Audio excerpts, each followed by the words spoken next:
The Decorah Vikings traveled to walk on last Friday night and picked up a nice 27-24 victory over the Indians. Chatting about it with head coach Pat Trewin. And coach, what got it done for you last Friday night? Well, it was all phases. We had the excitement there, the desire to overcome difficulties. Started out the game with good fortune and a kick that wasn't an onside kick. Some people wonder if that's what it was. No, we just didn't kick the ball well. They looked the wrong way and we jumped on it, and then we scored the next play. So getting the lead, some good fortune. In all three phases of the game, we played well enough. There were a few moments on offense, defense, and special teams where you look at the film and say, boy, we can still improve quite a bit, or we weren't physical enough, or we didn't read our keys fast enough. But so much pride in getting a victory in a tough situation. We don't, we're young, 8 seniors, everybody's underclassmen on the line. So we're very proud to be able to get that win. Might seem like a silly question, but especially with this group, how important is getting an early lead in games? It's very much for us. Coach Tungen gets that defense ready to go, and he's got the same schemes as before, and maybe we add 1 or 2 more wrinkles to it. But it's not going to just be easy to hold leads when the other team is just bigger than you all over the place. It's not, you aren't going to just shut people out very easily at this point. But we're working at it. We seem to know our assignments well. We align well. It's just being able to be physical and executing the assignment and then finish the play, hustle it down and finish the tackle. Don't let them lean forward for an extra 1, 2, 3 yards. But that early lead was big, very big.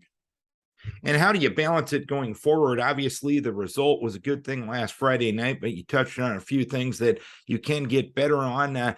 How do you use that as you get ready for your next opponent? Well, we want to go into every game like we have even in the past. And that means we could lose the game, we could win the game. So we've got to have that attitude going in. And unless we give our max effort and we truly go after it and outdo the opponent, we're not going to win the game. We can't. Being sloppy isn't going to work. Being lazy isn't going to work. Not our best effort isn't going to work. And we work on that with the kids. The good is the kids seem to know it. They're a pretty bright bunch overall, and they understand that has to happen. We had a very good week of practice last week. Practiced pretty hard all the days. You still have some moments where you're lower energy than you want. We need another great week of practice this week because West Delaware's, they are big. They're 0-2, but they've lost to 2 incredibly good teams. And they're young too. They put a couple sophomores out there, but up front, they're massive as usual, and we have to find ways to combat some of that size. I know there's danger looking at the overall stat sheet because it gives you a macro viewpoint instead of the micro viewpoint, but running the football, you averaged 5 yards carry last Friday night. You averaged 5.7 yards carry in week number 1. At least statistically, things look pretty good. What's made that work to this point? Well, we've certainly committed to this style of offense. We ended up last year, in the middle of the year, we added a tight end. And we'd figured out, we tried to be a little more of a spread team to move teams around. But we figured out over the course of time, we're not going to be able to consistently run the ball if we don't add a blocker or 2. But we've added some RPOs, and then consistency of our technique, and then to be able to find some play calling where we're picking on areas. So our technique, our effort, getting good double teams, getting good combination blocks, and really getting after that phase. And I will have to, I have to tip my cap to Jaden Baker and to Brady Stilley, especially. And I know Ben gets a touch here or there, but they've ran the ball tough. They have squirted forward for a few yards where there wasn't a hole. And that's what we hope for. That's the kind of effort that we need to be able to, we don't come down for a 1 yard loss very often. We come down for a 2 yard gain to a 5 yard gain to a 10 yard gain, and our line is creating some creases. So there's a lot of pride in being able to do that. We didn't know for sure how well we'd be able to run the ball this year, but the things we added at the end of last year and then going into using them into this year and really working on trying to keep our technique sound.